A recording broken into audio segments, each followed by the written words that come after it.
Dengue shock syndrome, हम सब जानते हैं कि डेंगू मच्छर के काटने से होता है। उसका प्रेजेंटेशन कैसे हो सकता है और उससे आदमी कितना ज़्यादा बीमार हो सकता है, आज हम लोग इसके बारे में चर्चा करेंगे। प्रेजेंटेशन कैसे होता है? एक व्यक्ति जिसकी आयु 65 से 70 वर्ष के बीच है, कोई और कोमॉर्बिडिटीज़ नहीं है, यानी कि कोई ब्लड प्रेशर नहीं है, डायबिटीज़ नहीं है, थायराइड नहीं है, वो ब्रेथलेसनेस, शॉर्टनेस ऑफ ब्रेथ करके उनका प्रेजेंटेशन होता है कि सांस लेने में 2-3 दिन से दिक्कत हो रही है।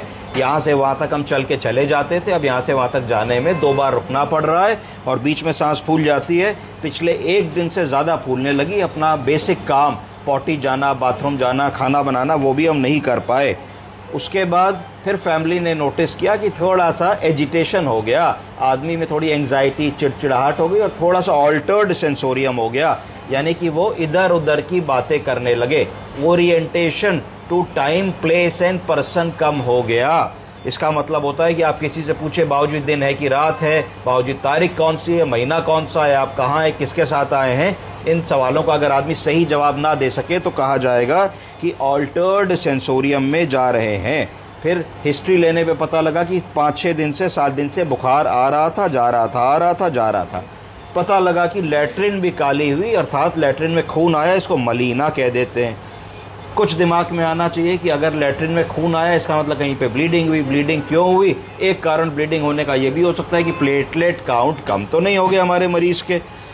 उसके बाद पेशेंट को ये सारी कंप्लेंट्स ओवर 2 वीक्स थी कि 2 हफ्ते से सब तबीयत धीरे धीरे डाउन हो रही है। मरीज़ पहले लोकल अपना इलाज करते हैं और मेडिकल स्टोर से दवा ला करके खाते हैं, उनको कोई इलाज आराम नहीं होता।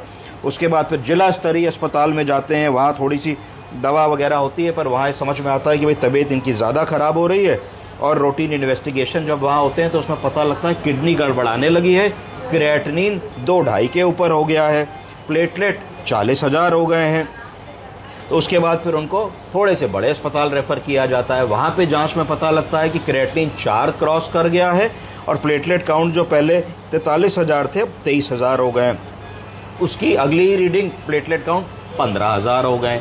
इस स्थिति में पेशेंट को फिर हायर सेंटर रेफ़र किया जाता है। तो ये एक प्रेजेंटेशन हो सकता है किसी भी मरीज़ का जिसको सिर्फ एक मॉस्किटो बाइट हुई हो, मच्छर काटने से प्लेटलेट कम हुए और इस तरीके से मरीज़ प्रेजेंट करता है। अब हम अगर इस एक्सरे को फोकस करके ध्यान से देखें तो ये एक्सरे में पूरे राइट लंग में बहुत सारे छोटे छोटे कंसोलिडेशंस हैं, बहुत सारी ओपेसिटीज़ हैं। तो ये समझ में आता है कि इनको राइट साइडेड निमोनिया है और लेफ्ट साइडेड निमोनिया भी है। ट्रैकिया सेंट्रल है, कॉस्टोफ्रेनिक कार्डियोफ्रेनिक एंगल दिख रहे हैं, कार्डियक शेडो दिख रही है हमको, एओर्टिक